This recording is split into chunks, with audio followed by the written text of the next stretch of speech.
Hello and welcome to my three-part Farmer Veterans Coalition's three-part webinar series of starting a farm from scratch. Again, the theme of this is your car breaking down in a random valley and you realize this is where you want to farm, but you don't necessarily have any knowledge of how to do it yet.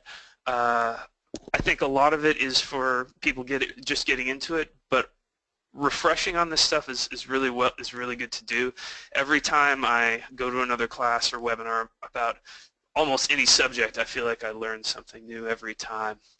So this is part 2, which is Intro to Drip Irrigation. And technical stuff, yada, yada, yada, yada. Homegrown By Heroes, we talked a little bit about that. Great organization, sign up for Homegrown By Heroes. Woo! And we've done this slide, but again, we'll do it one more time.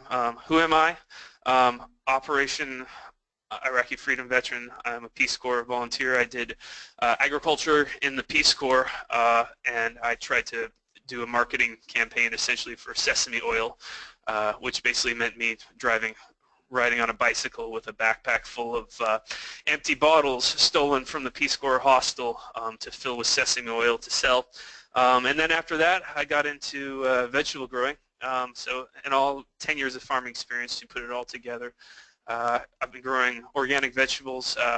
My business is Shooting Star Organic Farm, which I run with my wife, and we have been doing this business for 8 years. And in the meantime, while I've been farming, I've actually done night school and taken a little time off to here and there to get a master's in international agricultural development. So I'm in my last quarter, so that's pretty exciting. Anyways, enough about me. On the last webinar, we stopped with this slide, but I want to start with this slide again, and that's examples of irrigation districts. Now, when you get into water, when you start thinking about irrigation, really there are three, I would say, main sources of water that you're going to be looking at. The first is well water, which is pretty self-explanatory. It comes out of wells. Usually you'll walk and find on a piece of land an existing well that you're going to have to test and figure out, or you're going to have to look at drilling your own well, which can cost a lot, or it can cost a little less depending on how much work you're going to do for it on your own. And then there's irrigation districts, which you have here, and there's a lot of irrigation districts across the country, especially the West. And basically, irrigation districts are the best way to go in terms of getting cheap water. The only problem is oftentimes they're seasonal. They don't go year-round, and you have to filter the water, especially for drip irrigation, and we will get into that. Another option is pumping water directly out of a creek if you can get permission and get that squared away.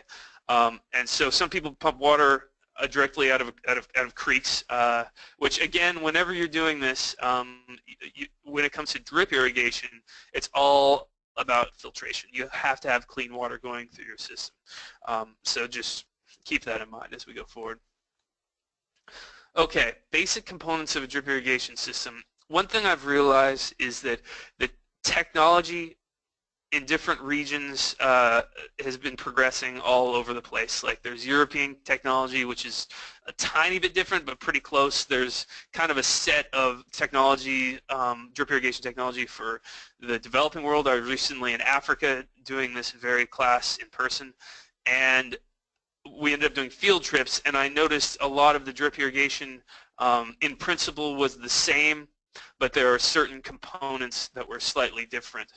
And so we have T-tape, which we'll definitely talk about, headers, which essentially is, here I'll put it, actually I just discovered the laser pointer and pen about 15 minutes ago, so bear with me, it's amazing. So the header would be this plastic deal right here, this plastic tube right here that the drip tape connects into. And there's valves right here, there's all kinds of different size valves. This looks like a 1.5-inch valve right here.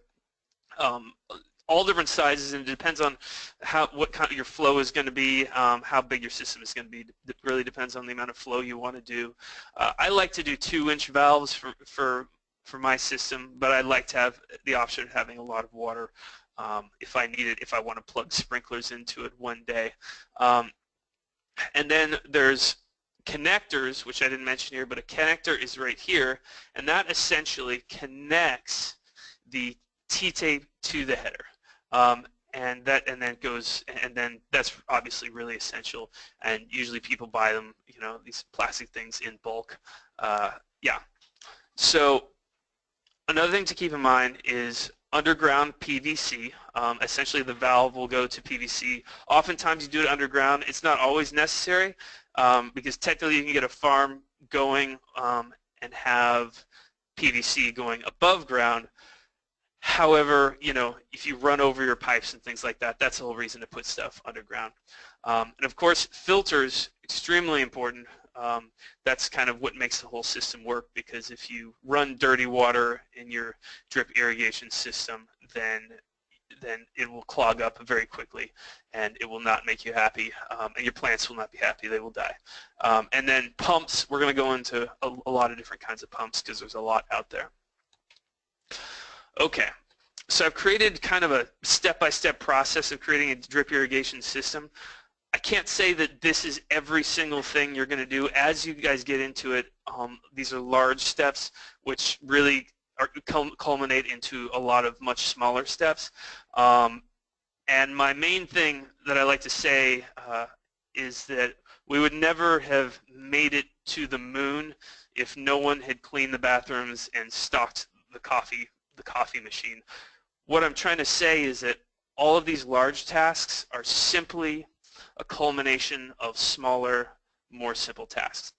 So we'll go, step 1 is measure the flow of water. Step 2, test the water, and we'll talk about that. Step 3, design and install your system. Step 4, create an irrigation schedule. And then step 5 is maintain your system. And that comes to repair and maintenance, replacing T-tape, obviously as little as possible, but you know, some farmers, oftentimes I found myself replacing just the actual T-tape part every year sometimes, but we try to push it to a couple years. Some people make T-tape last 3 years if they keep repairing it, and it also depends on the thickness, but we'll talk about that. Okay, step 1, start with the source. Measuring water flow, and this is without a flow meter. If you have a flow meter installed for really this particular way of doing things is essentially you get a couple 5-gallon buckets, you turn on your water source, and you fill the gallon buckets up and time in 1 minute, see how many 5-gallon buckets you can fill up in 1 minute, and that equals your gallons per minute. I tried to do this on, I guess, an 80 gallons a minute. It was running around 80 gallons a minute, and it was very difficult, and I got very wet.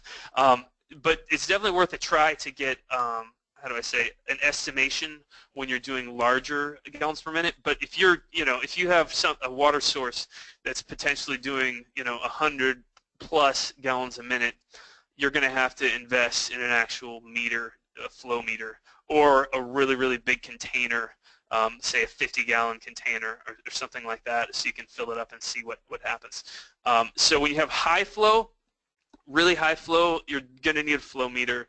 When you have lower flow and you're actually just trying to really figure out whether you have enough water, doing it with a couple 5-gallon buckets, turning on the water and filling them up and dumping them out is a good way to do it. So number of buckets filled in 1 minute times number of gallons a bucket can hold equals gallons per minute. And I will say this is a really important thing. Gallons per minute coming out of your water source is definitely the cornerstone to understanding your drip irrigation capacity. But I would go so far as to say it's the cornerstone to understanding your policy in how you go about farming and how you go about it. It really has to do with what crops you grow. It'll tell you really how many lines of drip irrigation you can do, and with that you can really find out how big of a piece of land you can realistically farm with a particular gallons per minute. And it really is all math. It's really all just pretty simple math to figure this stuff out. Step 2 is test water.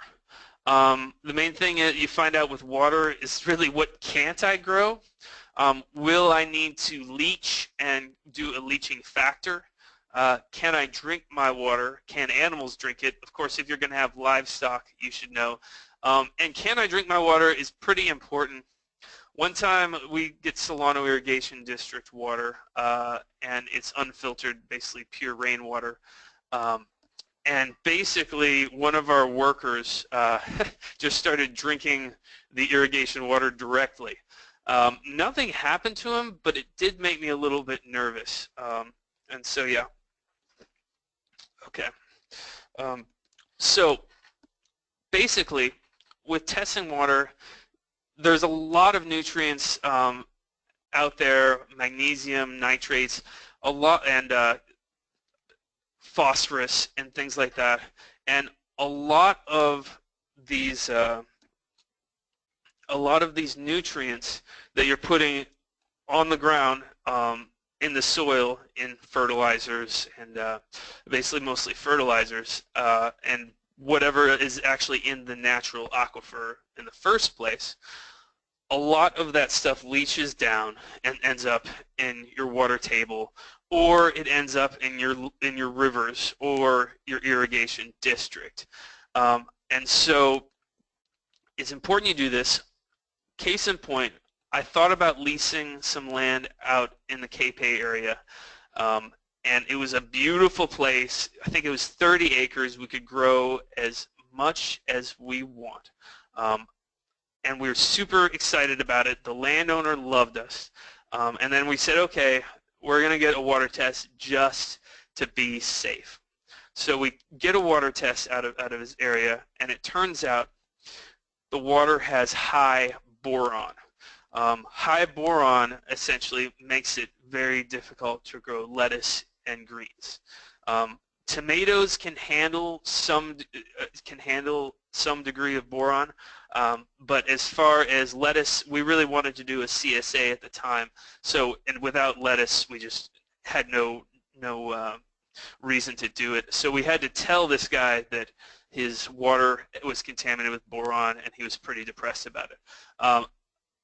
But it was a good thing that we didn't end up farming there and then trying to grow the stuff. Another thing, what's in the water can also influence what's actually in the soil. For instance, if you have water that's you have a lot of salts in your water, and then it ends up in the soil, and sometimes you have a buildup. For instance, you have water with a lot of phosphorus in it, and you're putting a lot of phosphorus down on the ground. What you can eventually get from too much phosphorus is phosphorus toxicity, which does happen, especially with organic systems.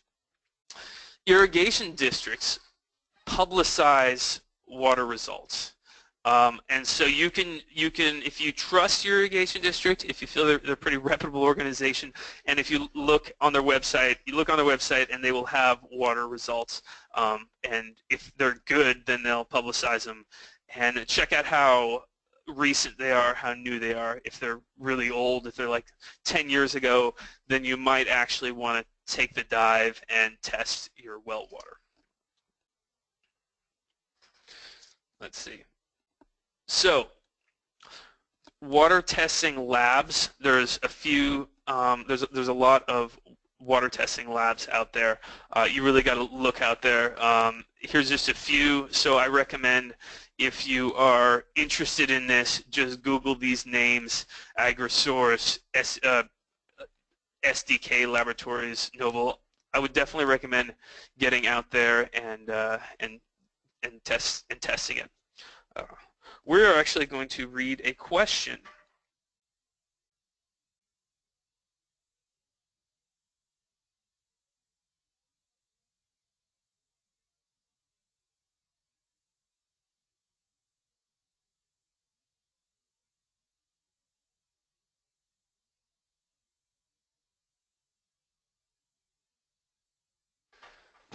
For drip irrigation, do you have to filter all water, creek? Basically, you're asking, do we have to filter all kinds of drip irrigation to include wells? I have gotten away on my farm. My well water is really clean, as in, when I say clean, I mean void of particulate matter. And I have been able to drip irrigate off of my personal well out in the Sassoon Valley without having to filter my drip irrigation. Now, when I hook into the Solano Irrigation District, I have all kinds of stuff in that water, like pollywogs, tadpoles, dirt, everything. And so my answer to that is it depends, but you're definitely going to be filtering, absolutely, if you're pulling out of a creek or an irrigation district. Well water, some well water has more particulate matter than others. And so, yeah, so that's it for. And when should you use drip irrigation? When should you use sprinklers? So in a way, some people consider it a matter of ethics. It depends on what you're most familiar with, honestly, and most comfortable with. If you feel like you can, like, I use drip irrigation because for me it's personally easier, and I think in the long run drip irrigation requires less labor than sprinkler, because sprinkler means moving sprinkler systems around. There's many really successful farmers who disagree with me. Some farmers use both drip and sprinkler for different applications. They use sprinkler for, lettuce beds. Sprinkler is actually probably better if you're doing really condensed lettuce mix on a large flat bed. It's just nice to go ahead and sprinkle it out. Also, weed management is a factor. Okay.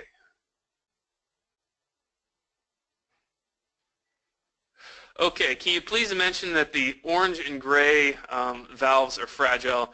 The orange and gray valves I showed back there are fragile, but they're also pretty cheap. So you kind of have to decide. Like, these are a fraction of the cost of other ones, but we will continue on and I'll take more questions later. So step 3, for designing your irrigation system, start by knowing your drip tape. And so basically every drip tape has labels on it, and make sure if the label is on a sticker that you don't lose the label, and make sure you read and check out there's information. There's information like what's the maximum length of your drip irrigation system. There's questions, there's things on it like how many gallons per minute per 100 feet are going to be on the drip irrigation. And so get to know your drip irrigation, read it. There's different thicknesses. I think it goes from 4 mil to 8 mil on drip irrigation. The 4 mil being the absolute flimsiest, oftentimes cheaper. 6 mil is what I go off, which is kind of like right in the middle. 6 mil is a good thickness for me, and you can get a couple years out of it if you are persistent with 6 mil. And then there's 8 mil, which is just the kind of bomb-proof drip tape, probably the really tough stuff. So it all depends on your system and what you want to get out of it and how long you want the T-tape to last.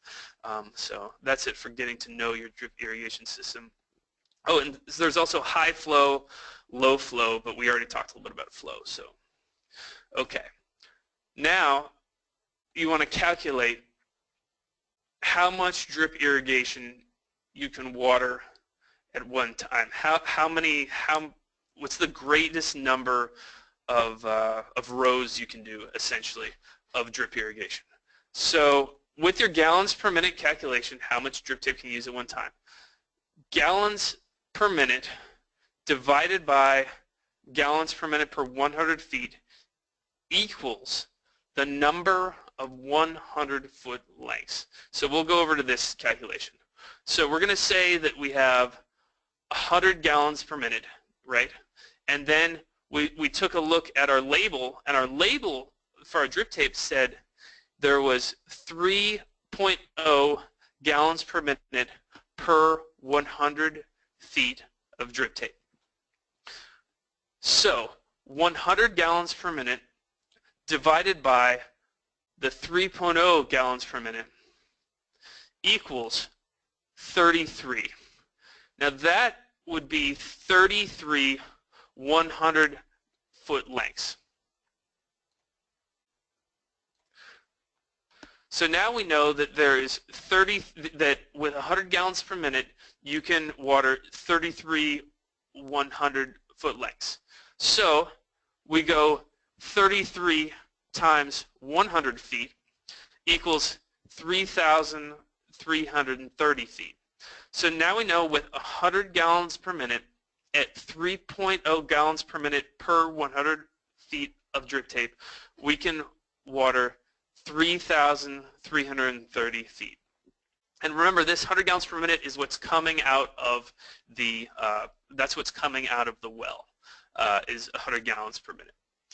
So if the pump can handle 3,330 feet of drip tape, that comes out to, if we have 150-foot long beds, that comes up to 22 lines at one time we can water.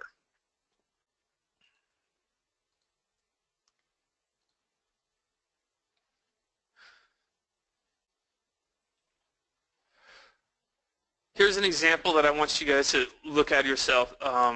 Here's another thing is you have 60 lines of drip tape. You want to do 60 lines of drip tape. Each line is 200 feet long. The flow rate is 2 gallons per minute for every 100 feet of drip tape. This is something you should kind of do on your own, but it's basically another way of saying the total gallons per minute required. So it's like a backwards way of getting into the same equation. I wanted you guys to have that. Okay. Now that you know how many, if you can do 22 lines, right? The question is, if I can only do 22 lines of drip tape, do I want to do a row, a line of drip tape per row of crops, or do I want to do a line of drip tape in the middle of 2 rows? At first, the idea is that it seems natural to say to use less drip tape and do a row essentially in the middle, a line of drip tape in the middle per 2 rows. The thing about this is you do a line in the middle and you're going to water a lot longer to get everything wet. And it's going to take more time for water to essentially get to the plants. Now, if you are transplanting weak plants that are just right out of the ground, I'd almost always recommend using this technique of having essentially a plant close to each emitter coming out, or each hole in the T-tape. You'd want to get the water close to the plants. The big farmers, a lot of large-scale farmers, will plant in this section, in this way right here, but when they transplant originally, they will start with sprinkling these plants, and then once they get big enough and strong enough, they'll put this 1-row T-tape and water with 1 row. But remember, you're going to be watering a lot longer with this, and that's what you have to remember with that.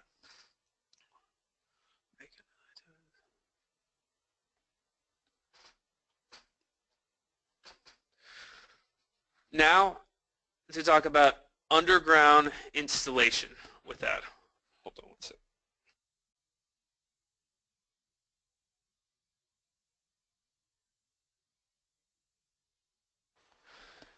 Okay, underground installation. The pros of underground installation, and this is more for the water leading to your drip tape, and we're going to talk about that.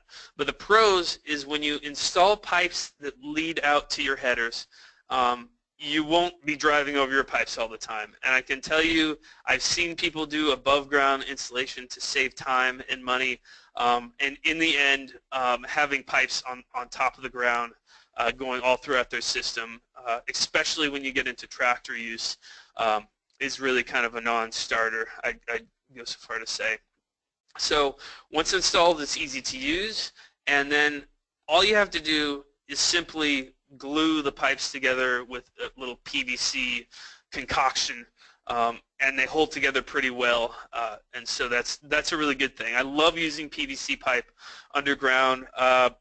Ideally, I could imagine a world without plastic, and everything would be done with concrete pipes or ditches or whatever, but it's kind of like, in order to save water and in order to save money and resources, the PVC pipe is the best way to move water from one place to another to get out into your farm.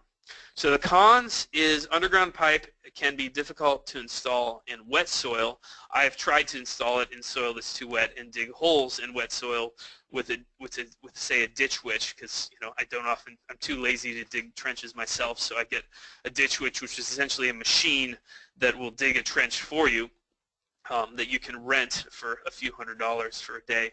And so the cons of that is that it's difficult to do in wet soil, and then if there's a leak, plastic PVC is, any underground leak is kind of a real pain to repair.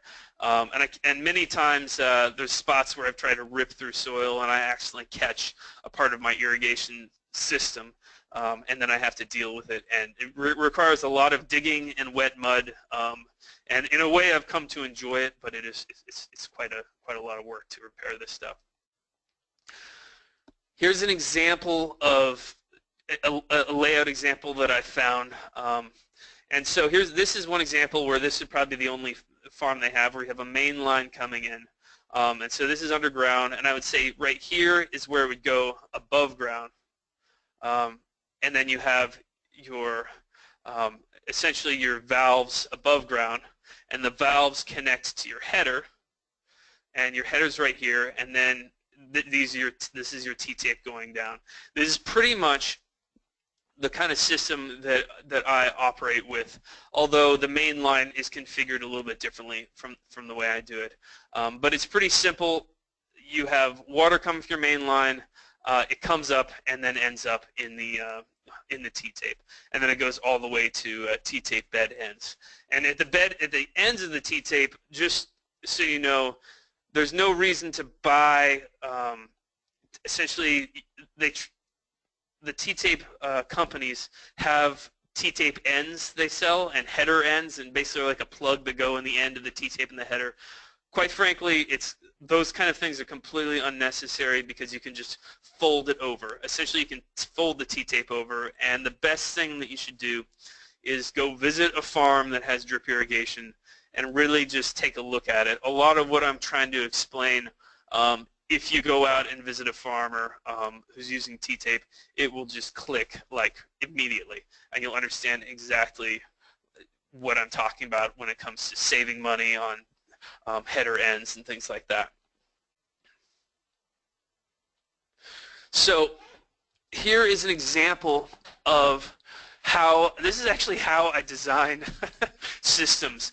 All I do is I take a Google map, I print out the Google map, and I grab a big permanent marker, or in this case a dry erase marker that I'm using as a permanent marker, and I draw it out. And as you can see, we have a well that's doing about 60 gallons per minute. This is what I've designed for, what I'm working on designing for a friend. And so you have a well of 60 gallons per minute, and this would be the underground PVC main line. That would be a 4-inch PVC pipe. So I have this going around through here, and so there's essentially 2 right-hand turns. When you design this stuff, you want to have as little right-hand turns, or as little turns period as you can. The straighter the pipe and the less turns, the less pressure loss you're going to have. But given that it's 60 gallons a minute, I decided to make this turn a couple times. So by the end, it'll have a slightly less pressure than in the beginning, but I'm just not going to worry too much about that and take my chances with it, because I still think that this system will work. Now, here's an example of at the end, I would imagine having a header come up and have a valve right here, and this is going to be above ground, right? And so all the thick black is underground, and then where it's red right here that I just marked is where it goes above ground and has a valve.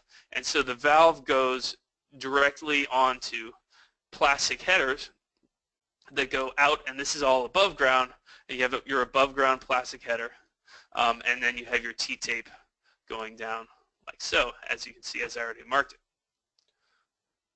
And this is the kind of system that's pretty flexible because I can really plug in wherever I want. And so here, when I have fields on either side of the main line, I do a T going out of each main line. So there's a T that goes, this is all underground where my red is right here. So T underground, and then I go above ground with valves, and it's the same thing. I have my above ground header and T-tape going out. When it comes to where I install the underground PVC, I install the underground PVC at the center of my road usually. And the idea is that it's going to be deep enough, it's not going to get hurt by cars, but if I have the road right here, I won't forget where the underground pipe is. That way, if there's a leak or I need to make some alteration, I'm not going to lose it, essentially. Because there are times, let's just say I have a pipe going across here, across the fields where I'm growing. A couple things happen when I have a pipe going across under my actual field is that one farm I was at, and it happened over and over again. It was one field that had a diagonal pipe going underground, and every time we would do tomato stakes would go right into the pipe. And so every time we staked tomatoes, I could nearly bet that at least one time I was going to have to dig down and fix the repair the underground pipe. So try not to do underground pipes underneath where you're growing crops. Try to keep your pipes on the road where you're not going to be digging, and more importantly, where you're not going to be ripping soil. So you're not going to need to rip soil on the road. You're going to need to rip soil out in your fields, and that's where you want to do it. So keep the pipes away from major work.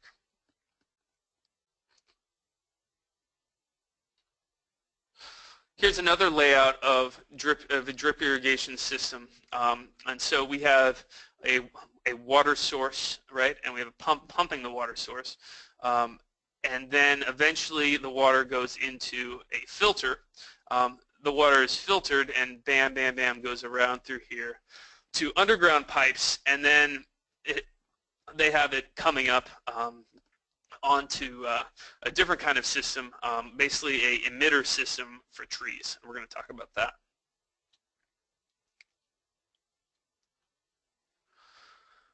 Orchard irrigation. And orchard irrigation is a little different than vegetable irrigation. The main difference is that vegetable irrigation uses kind of a tape that has little slits on it that's thin and pretty much disposable.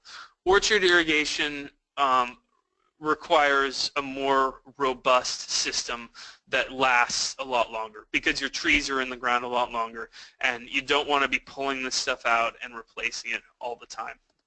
So orchard irrigation and vineyard, this is also stuff for vineyard, uses this kind of thick plastic. It's almost like a miniature version of the header. It uses thick plastic stuff, and for emitters, this is an emitter that goes in, and essentially you make a little hole and you push the emitter right in the plastic. And there's a lot of different kinds of emitters out there. Emitters have different flows. There's different flow emitters are the main thing, and there's a million different kinds. Like I said, they have some emitters that are really popular in Africa. There's emitters that are more popular in the United States. So there's a lot of options with this stuff. There's some emitters that actually have adjustable flow on them, which is really nice. This is an example of a purchase set that you can get that includes connectors and stuff like that. Unfortunately, it looks like they have bed ends too, which is the ends which really you can just fold it over. So here's an orchard irrigation, a way to design and find out how much water you need to to water your orchard. So you have two emitters that water 2 trees per gallon, 2 gallons per hour, excuse me. You have emitters that water trees at 2 gallons per hour. There are 2 emitters per tree. You want to give 100 gallons per tree per watering. Your orchard contains 300 trees. According to the book, of like most irrigation books would say that you'd want to give more than 100 gallons per tree. Really, I would probably want to give trees 200 or 300 gallons per watering, but for the sake of this exercise, we're going to keep it simple and give it 100 gallons per tree per watering. And your orchard contains 300 trees. How many gallons per minute do you need?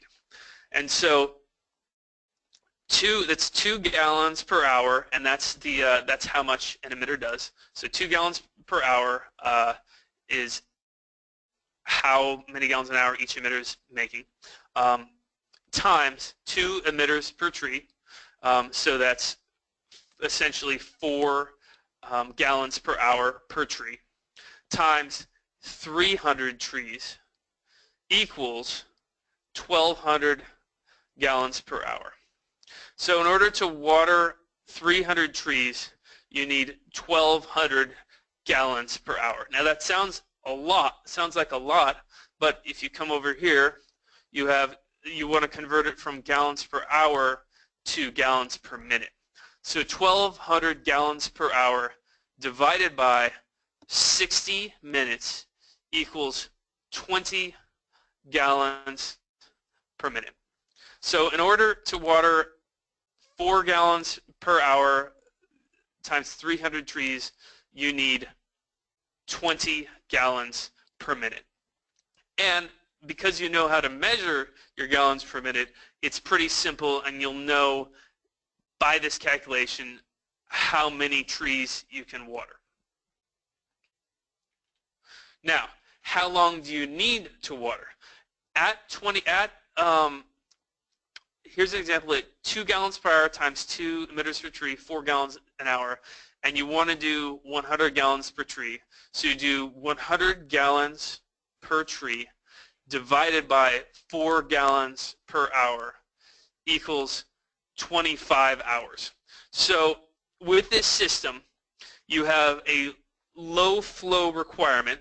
20 gallons per minute is actually a very, very low flow in agricultural setting. But with this low flow, you can have a 300 tree orchard with this low flow.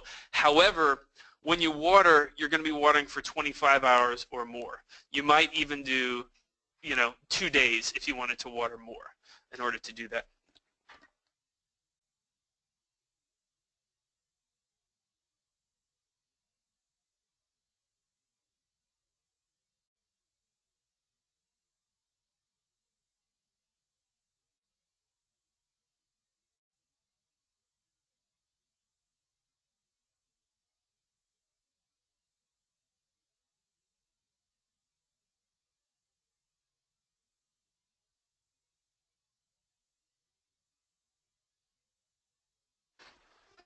All right. So all right, I gave you some time to take a look at that. So now you're thinking, wow, okay. If I have low flow, 20 gallons a minute, it means that I can have a lot of trees and I can still get a really nice orchard, but I'm going to be watering a long time. Now remember that when it comes to sharing water, if you're sharing water with a household or house, just keep in mind that if you want to flush your toilet and you have to choose between watering your trees and flushing your toilet, your family might not be cool with that. So how do I water for less time? Possible solutions is buy emitters that have a larger flow rate, or if for some reason you already have a bunch of emitters and you don't want to buy more, you already have them, just add more emitters to the system to increase flow rate of emitter.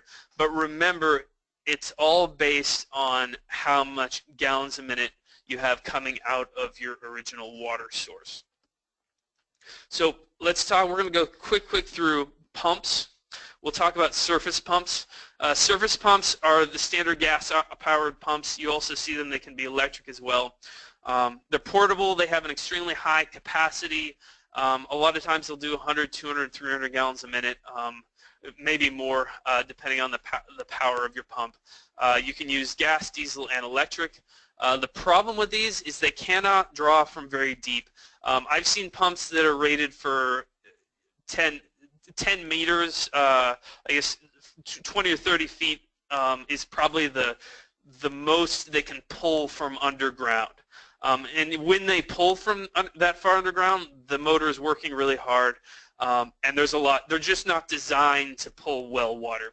So this is something you would use either if you have a irrigation district, kind of water coming, like a water source coming right to you, or pumping out of a creek. This would make a lot of sense for pumping out of a creek. Designed for pump from rivers, ponds, or irrigation districts. Submersible pumps are basically every time you use well water, and you're not using a bucket pulling it up, you're using a submersible pump. And so they're able to pump pretty much at any depth. Their concept is they essentially push water up from the bottom rather than pulling water from the top. So they're able to do that a lot more effectively. I guess it's easier to push than to pull if you are a water pump. Most of them have a need, all modern ones you see need an electricity source. And essentially that pump, there's different sizes, but that pump slips into a pipe and lives inside of a pipe that goes all the way down into the bottom of your well. So that pump basically goes close to the bottom of your well. Again, they're only made for wells. I say that, but then the truth is farmers can basically modify anything to do anything. So I'm sure someone in the history of farming has taken one of these submersible pumps and tossed them in a river and pumped from a river. I'm sure somebody does it somewhere. Filtration. Remember filtration, filtration, filtration. You've got to filter your stuff. So there's a lot of different kinds of filters. This is an example of disc filters that go, say, in the end of the hose. You can see the diagram how that works. More examples of filters on the far left. That is a sand media filter, very popular in orchards, and a lot of vegetable growers use them too. And essentially the water comes in and the sand filters it. So it's a really good system to use, and the metal lasts a long time. They take a little bit more maintenance than I like to do, and you have to be pretty technical to set them up so you're not blowing all the sand out of them whenever they flush, because they have an auto flush system. So they're an investment. And then the cheaper version is what this dashing farmer here is working on for another friend of mine, is a screen filter. And the screen filter is, as it says, it uses either metal screens, or sometimes you actually do a sock, like literally a cloth sock, and you put it inside the filter, and the water tries to push through the sock. There's a mesh rating that these things have, which is usually 150 to 200 mesh is the kind of filter that you want, or the mesh rating that you want when using a screen or sock filter. Usually 200. So think 200 mesh when you go to buy a screen filter. The problem with these ones is that you have to clean them a lot. If I'm doing 150 gallons a minute, sometimes if the water's on a dirty day, some days the water is cleaner than others, I'm cleaning the thing out 2 or 3 times a day. And so I went into, there's also automated versions of this screen filter.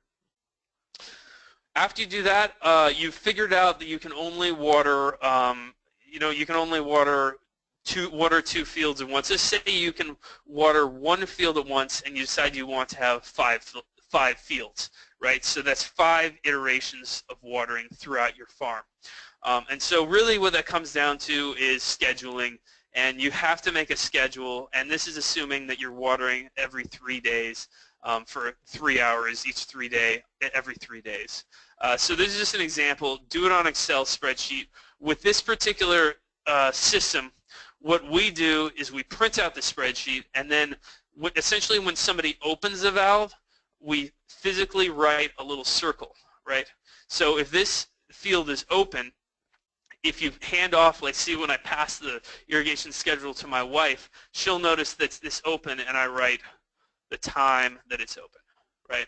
So that's 12 o'clock. So let's just, I turn it on at 12 o'clock, I have this open symbol, and Lily looks at it and she says, okay, it's been open at 12, it's about 2:30, so why don't I just shut it off? And so when she shuts off that particular field, she just puts an X through the circle, and then the next day I look at it and say, okay, that's closed, she turned that off, or at the end of the day. So basically with continuity is really important for water scheduling.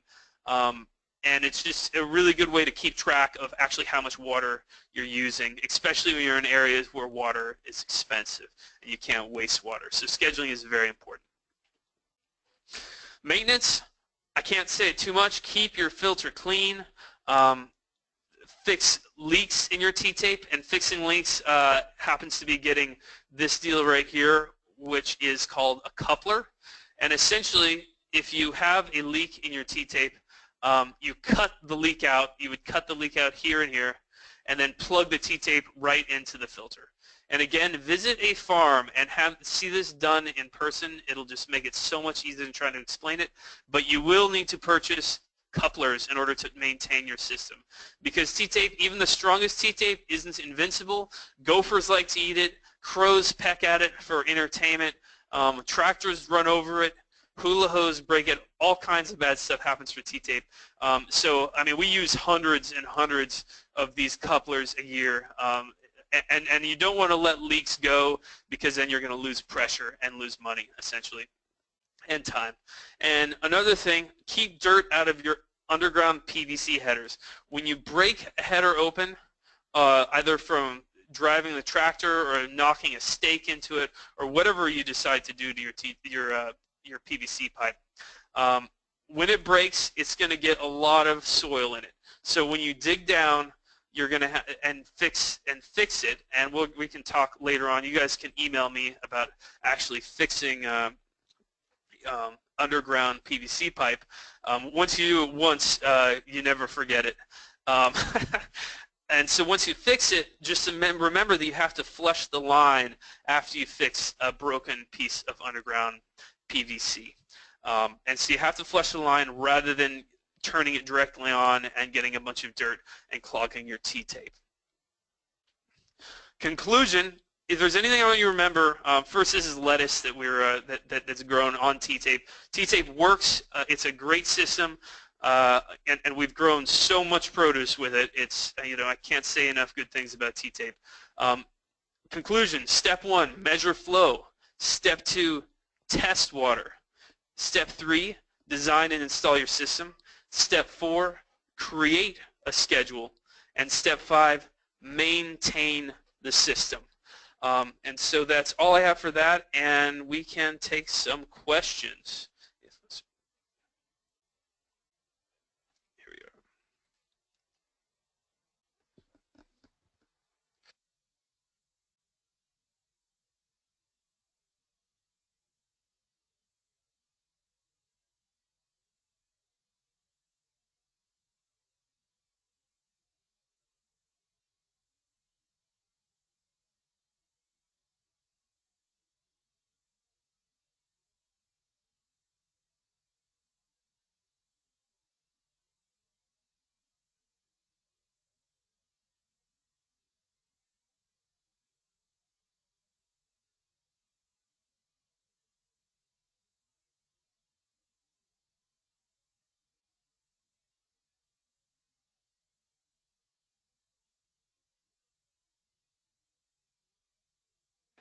Okay, I'm back. Technical difficulties.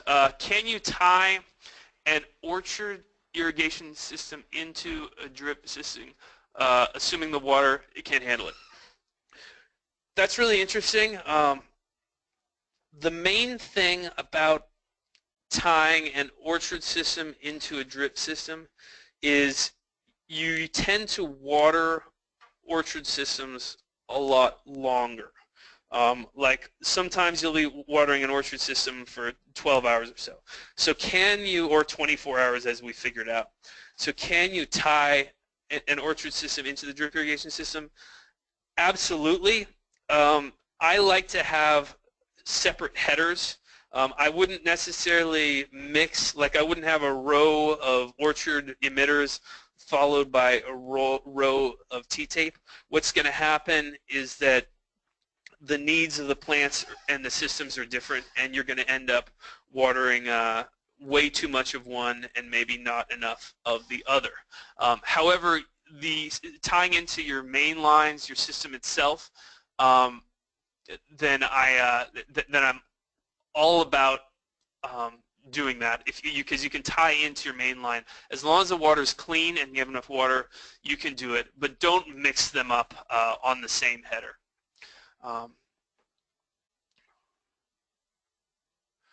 Why not use timers to turn systems on and off? Is it too expensive? And what point maintain the flow? Okay.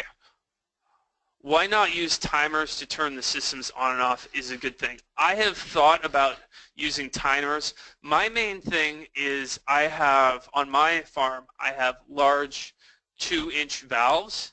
And I haven't gotten into the cost of actually doing that. But the reason why I don't do it all automated with timers, which I've dreamed of doing, is because of the imperfections of drip tape. Like I said, crows peck at it, tractors run over, can run over your line, and just things happen to the line. And I've noticed it's really important to be present when you're there. Essentially, it's important to be present to watch the line turn on and see that you don't have a huge leak in there. Are water softeners typically required for farm irrigation? I have never used a water softener. In fact, I will, and that's actually my father answering that question. Dad, hi Dad. I'll answer that later, Dad. What amount of rain in your area would make you want to use any drip irrigation? We get on average of 2 to 5 inches of rain per month. Obviously, people out in the Midwest, I mean, you see people do big, corn, I guess, in grain. People don't use irrigation at all. They just wait for the rain. It depends on what kind of person you are, I guess. Some people are really into. Some people like the idea of using rain irrigation. Out here in California, it really doesn't rain at all in the summertime, and that's why we're so into it. It's almost also the reason why you want control with irrigation is, yeah, it rains. It might rain a lot in a particular area, but does it rain at this particular exact time you want? So are those 2 to 5 inches of rain a month? Is that all in a couple of days, or is that really spaced out?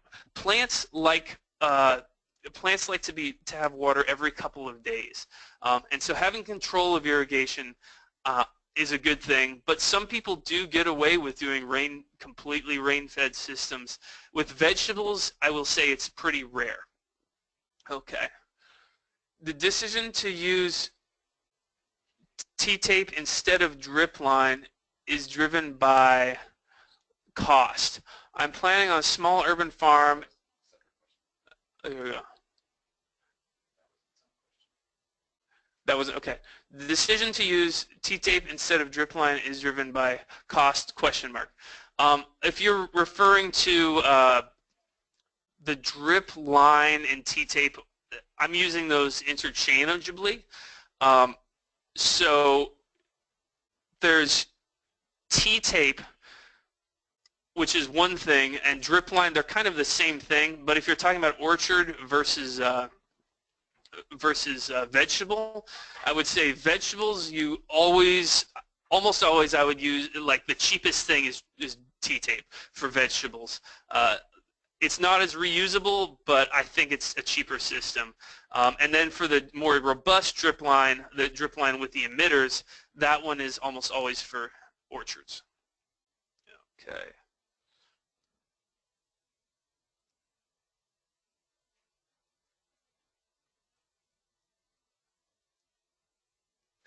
Okay, what do you think about using a fertigation system with drip irrigation? That is an entire another class, a completely different class, but lots of people, lots of farmers use fertigation systems. Organic farmers use fertigation systems, conventional farmers use fertigation systems. Basically, you may have kind of set me up for the next webinar, one of the webinars in the future, essentially. Basically, fertigation is a big thing. We fertigate our strawberries, and we have a whole system to do it. Again, look into it, study into it. Fertigation is a good idea sometimes. The pros of fertigation, and just for people who haven't heard of it, fertigation is essentially injecting fertilizer into your drip irrigation in order to feed the plants. The main thing about it is it takes management, and it takes a little bit more time to keep your fertigation systems going. I decided not to fertigate my entire farm and only fertigate things that really needed it, like strawberries, because it's more simple for me to put a bunch of compost and pelleted organic fertilizer in the ground at the beginning of the season and just not think about it until I have to replant. So getting into fertigation, injecting irrigation systems, injecting fertilizer basically means doing it on a daily or weekly basis, and that changes the nature of management. And I like to manage less, and I like to put less money and less time into things rather than more. Okay.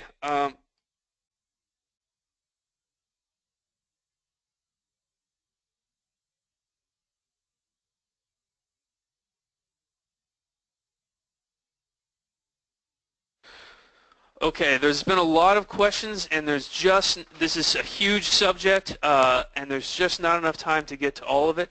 Please send me an email, mattmccue@farmvetco.org. Please send me questions. I'm really interested. I'll take as many as I can, because I really want you guys to get this, and it's a huge subject, and there's literally this class I did over like a 4-day period out in Africa, so we can go a lot deeper, and I'm willing to help you guys in any way possible. So please give me an email. And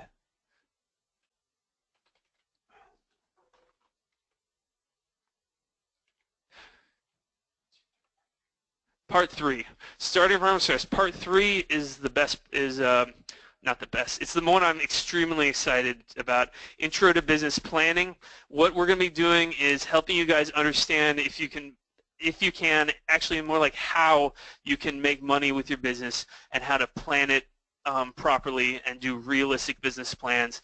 And doing a realistic business plan allows you options to figure out how to make loans, sometimes get grants. The better your numbers are, the better you are at keeping track of your books, the better you are going to be as a farmer. I truly believe this. So I'm really excited. Intro to business planning.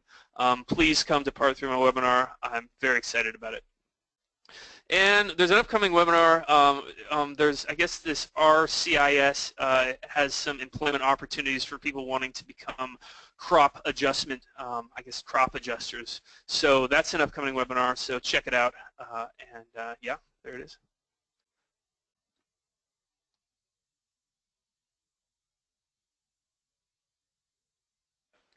And Homegrown by Heroes is sign up for Homegrown by Heroes. Be a part of the team. Be a part of the club. And that's it. Thank you guys so much. There's a lot. Again, there's a lot of information going on here, and there's a lot more to share. So give me an email, and we will continue this. And I can't wait to see you guys for webinar part 3, Intro to Business Planning. Thank you very much.